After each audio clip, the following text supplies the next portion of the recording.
Dalam beberapa hal, Amerika Serikat adalah dunia yang sama sekali berbeda, benar-benar berbeda dari tempat lain. Yuk kita lihat apa yang normal di sana namun membingungkan orang-orang dari luar.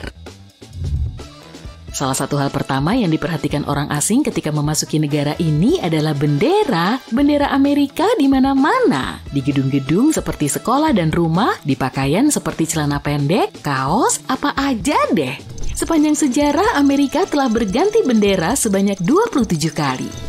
Bendera Amerika saat ini baru dipakai pada tahun 1960 dan sejauh ini merupakan bendera negara yang paling lama bertahan. Bendera ini tidak dibuat oleh pihak berwenang. Pada tahun 1958 ada kontes untuk mendesain bendera Amerika yang baru dan bendera yang menang ini dibuat oleh seseorang berusia 17 tahun, seorang siswa sekolah menengah atas dari Ohio.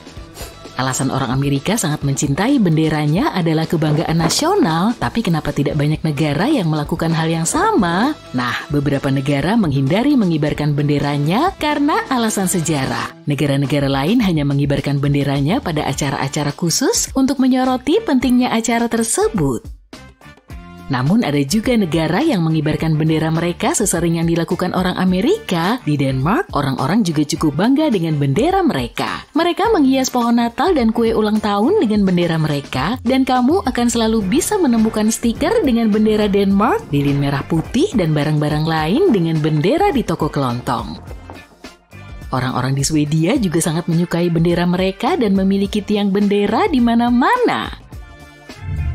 Sekarang, yuk kita pergi ke restoran. Banyak hal yang sangat spesifik di Amerika Serikat, seperti misalnya banyaknya es di setiap minuman. Ternyata ada beberapa sejarah dari kesukaan mereka yang satu ini. Amerika selalu memiliki banyak es sebagai sumber daya karena danau dan sungai di New England memiliki banyak es selama musim dingin. Berabad-abad yang lalu, sebelum adanya lemari es dan mesin pendingin lainnya, sumber daya dingin semacam itu sangat berharga dan Amerika mulai mengekspor es ke belahan dunia lain.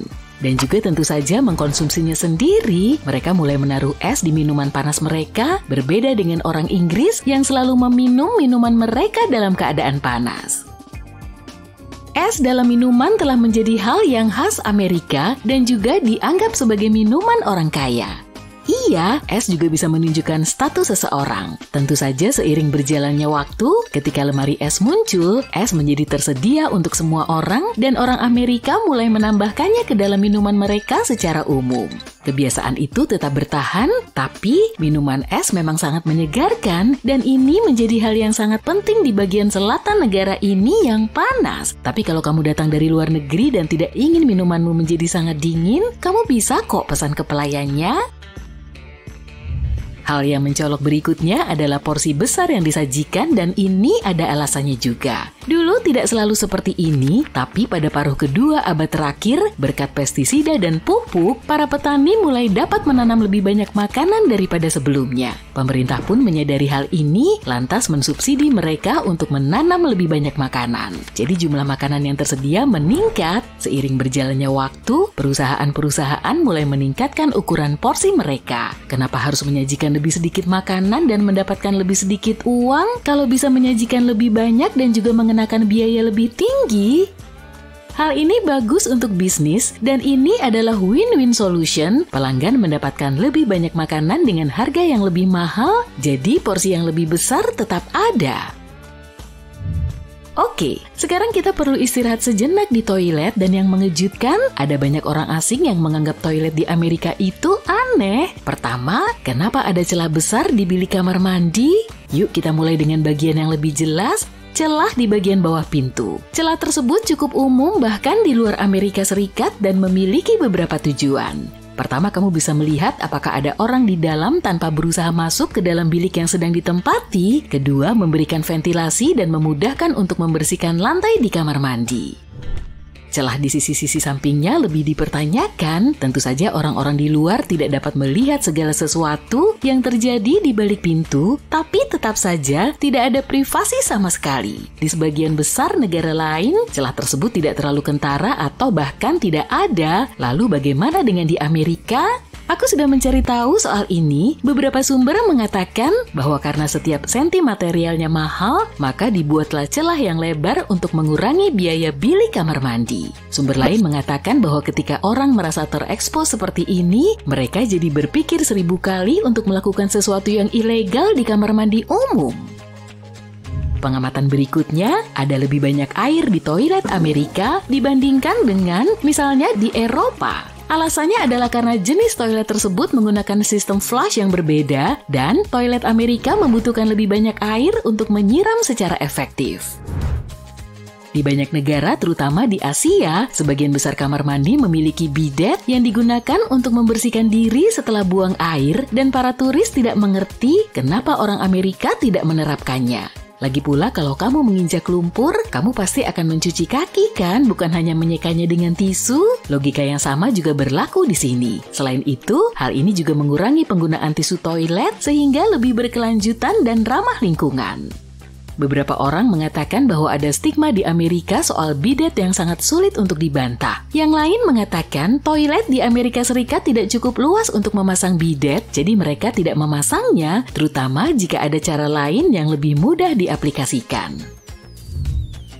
Sebelum meninggalkan restoran, kita harus memberikan tip kepada pelayan. Memberi tip di Amerika Serikat jauh lebih umum daripada di sebagian besar negara lain. Kamu diharapkan memberikan tip kepada pelayan yang telah membantumu. Meski sistem tip semacam ini ada di beberapa negara lain, tapi jumlahnya lebih kecil.